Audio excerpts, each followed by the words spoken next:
membentuk pola hidup Islami keluarganya gitu. Jadi supaya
Oke, jadi sekarang Ibu dari hasil bacaan kalian di LKS, kemudian dari hasil diskusi kalian, Ibu akan menjelaskan secara singkat lebih detail lagi. Nah, yang pertama riwayat hidup. Poin yang pertama yang dapat kita ambil, Kiai Haji Ahmad Dahlan itu memiliki kecil, temannya ini kakak kecil siapa? Muhammad. Kemudian Kiai Haji Ahmad Dahlan lahir di Yogyakarta pada tanggal 1 Agustus 1868. Kemudian wafat di Yogyakarta pada tanggal 23 Februari 1923. Nah, beliau itu wafat sekitar umur 55 tahun. Kemudian poin ketiga, beliau putra dari Kiai Haji Abu Bakar dan ibunya bernama Nyai Haji Aminah. Jadi Kiai Haji Ahmad Dahlan ini juga termasuk keturunan dari Wali Songo yang bernama Maulana Malik Ibrahim. Kemudian yang keempat itu beliau menikah dengan Siti Walidah yang kemudian dikenal sebagai Nyai Ahmad Dahlan. Oke, untuk kemudian riwayat pendidikannya ada yang mau membacakan? Saya Oke, Mbak Nazla.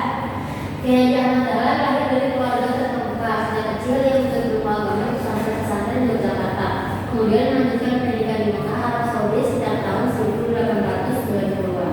Oke, jadi Kiai Haji Ahmad Dahlan itu sejak kecil menuntut ilmu agama dari keluarga-keluarganya karena beliau lahir dari keluarga terpandang dan juga memiliki ilmu agama yang cukup. Kemudian pada tahun 1890-an beliau itu dibantu oleh kakaknya untuk belajar di Mekah, Arab Saudi. Dan di sana beliau juga sempat belajar dengan ilmu Rasyid. Nah, peran Kiai Haji Ahmad Dahlan itu mendirikan Muhammadiyah. Apa sih latar belakang Kiai Haji Ahmad Dahlan itu mendirikan Muhammadiyah? Jadi pada abad ke-20 kondisi umat Islam itu sangat kompleks. Jadi agama Islam, ajaran Islam itu banyak dipengaruhi dari budaya luar. Kemudian sehingga keagamaan di masyarakat itu bersifat takayul.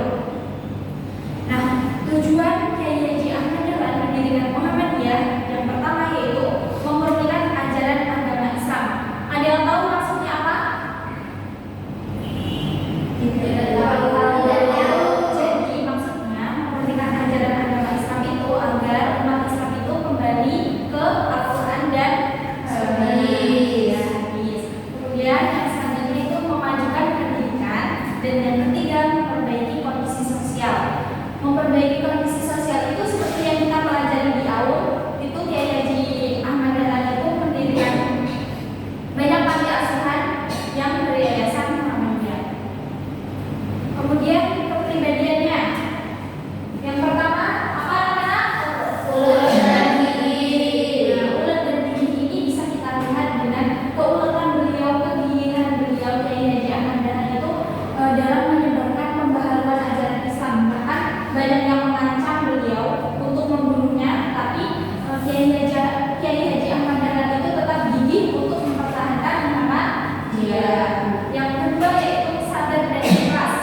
Nah, dan yang ketiga itu peduli sosial atau gemar beramal. Jadi kedua kepribadian tersebut bisa kita lihat dengan keikhlasan beliau memberikan seluruh hartanya untuk mendirikan sekolah-sekolah, kemudian juga ada panti asuhan dan lain-lainnya. Dan yang terakhir